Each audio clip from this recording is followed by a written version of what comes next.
Kenapa baru tahu sekarang ya kalau bakar ikan di atas daun pisang tuh bikin aromanya lebih wangi dan gak perlu takut gosong. Nah, jadi pertama-tama aku mau kerat-kerat dulu ikan di kedua sisinya. Di sini aku pakai ikan nila, tapi bisa diganti ikan laut atau sesuai selera ya guys. Kalau ikannya udah selesai dikerat-kerat, jangan lupa dicuci bersih. Dan di sebuah mangkok aku mau campurin kecap manis, saus tomat, tambahkan juga jahe yang udah diparut, gula pasir, desaku bawang putih bubuk, bumbu serbaguna, desaku marinasi. Gak ketinggalan aku juga tambahin ladaku merica bubuk dan juga minyak goreng ya guys. Semua bahannya ini tinggal kita aduk aja secara merata. Oke deh, kalau semua bumbunya udah tercampur merata, tinggal kita guyurin aja ke atas ikannya. Dan jangan lupa juga buat diolesin ke seluruh bagian ikannya sampai merata ya guys.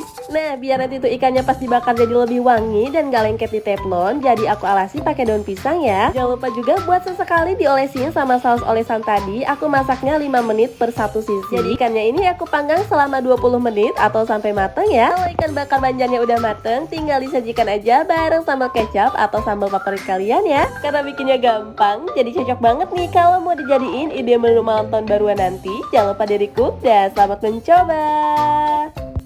Hari ini anak aku request, katanya minta dimasakin ayam semur kentang. Ini tuh favoritnya bocil aku banget. Kalau udah masak ini bisa sampai nambah berkali-kali. Jadi pertama-tama langsung aja aku kupas kentang dari kulitnya. Setelah itu mau aku potong jadi ukuran yang lebih kecil-kecil. Oke, kentangnya mau aku sisihkan dulu. Karena lanjut aku mau marinasi setengah kilogram ayam dengan bumbu serbaguna desaku marinasi. Aku tambahin sedikit air biar lebih gampang ngaduknya ya. Kalau udah tinggal kita marinasi aja selama 30 menit. Daripada gabut nungguin ayamnya dimarinasi, jadi aku mau bikin bumbunya dulu.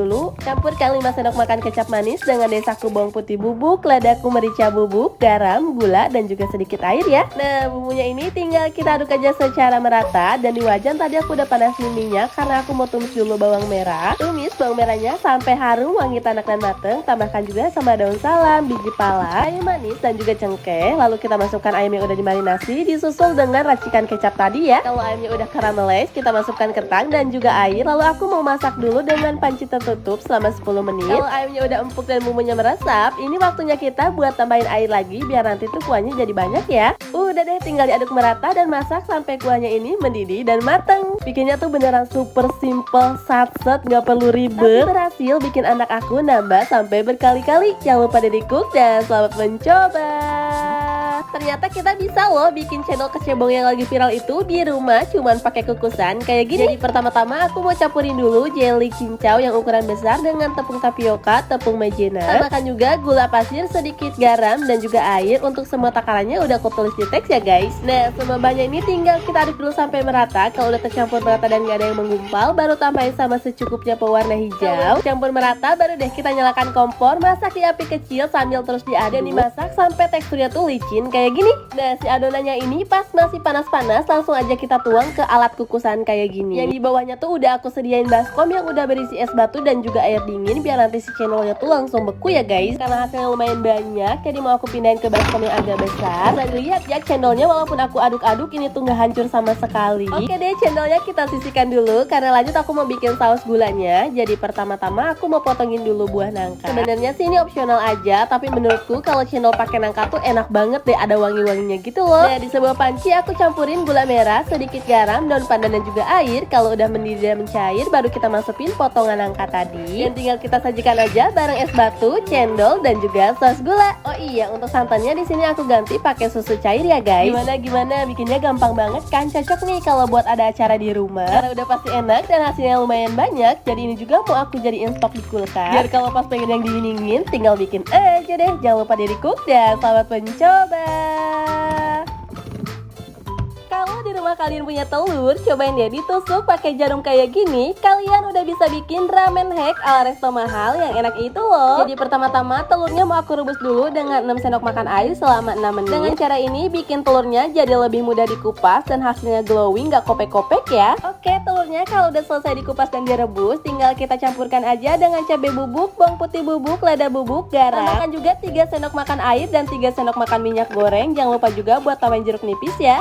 Nah, semua bahan Bumbunya ini tinggal kita blender aja sampai halus, nanti itu teksturnya bakal creamy. Kira-kira tuh kayak gini ya. Lanjut aku mau rebus mie instan. Untuk mie instannya aku pakai varian yang kari. Sambil nunggu mie instannya matang, aku mau siapin dulu bumbu. Jadi tinggal dituangin aja bumbu mie instannya ke dalam mangkok. Terus tuang deh bumbu creamy yang udah kita bikin. Satu resep ini buat 2 mie instan ya guys. Jadinya aku cuma tuang sebagian bumbu aja, masukin mie dan juga kuahnya, aduk sampai merata dan bisa dipakein topping sesuai selera ya. Jangan ditanya deh kalau soal rasa, asli ini tuh beneran enak banget. Rasa pedes, gurih, creamy nyatu jadi satu. Kalau kalian pernah makan ramen Torikara, ini tuh rasanya mirip-mirip kayak gitu, tapi lebih enak karena racikan sendiri bukan yang instan. Makanya jangan lupa di cook dan selamat mencoba.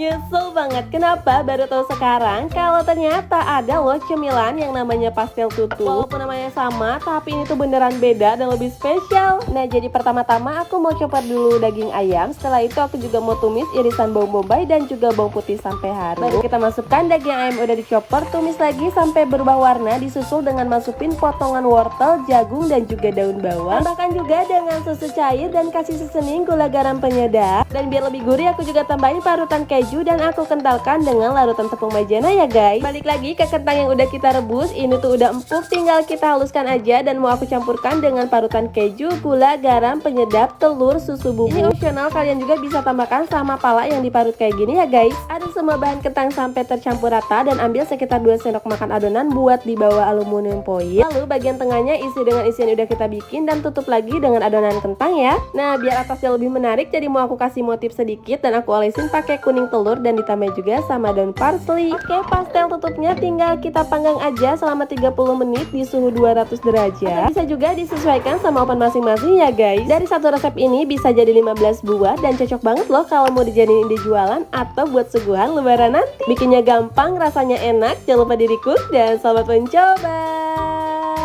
Kalau masih ada yang bilang gak bisa masak, berarti kalian wajib nih cobain menu yang satu ini. Karena selain bikinnya gampang, rasanya juga enak. Nah, jadi pertama-tama aku memarinasi dulu ayamnya dengan bumbu serbaguna desaku marinasi, desaku bawang putih bubuk, dan ladaku merica bubuk. Jangan lupa buat tambahin kecap manis dan juga air. Kalau semua bumbunya udah masuk, tinggal kita aduk sampai merata dan marinasi dulu sekitar 30 menit. Dan sambil nunggu ayamnya dimarinasi, kita tumis dulu serai dan juga daun jeruk. Tumis dulu sampai harum. Kalau udah harum, aku mau masukin 1 gelas air. Disusul aku juga mau masukin 1 sendok teh garam dan juga 2 sendok teh desaku bawang putih bubuk. Aduk semua banyak sampai tercampur merata dan aku juga mau siapin 2 cup beras. Nah, tumisan daun jeruk dan serai yang udah kita kasih bumbu tadi tinggal diguyur aja ke atas beras dan kita masak nasi seperti masak biasanya ya guys. Oke, sambil nunggu nasinya mateng, aku mau tumis 8 siung bawang merah yang udah aku iris. Tumis dulu sampai harum, wangi, tanak dan mateng, baru masukin bumbu aromatik, jahe, lengkuas, daun salam, dan disusul juga masukin ayam yang udah selesai kita marinasi ya guys. Ini kita masak dulu sampai berubah warna dan airnya ini agak menyusut, baru deh kita tambahin lagi sama 1 gelas air biar nanti bumbunya lebih meresap dan matangnya merata. Jadi aku mau masak dulu dengan panci tertutup sekitar 10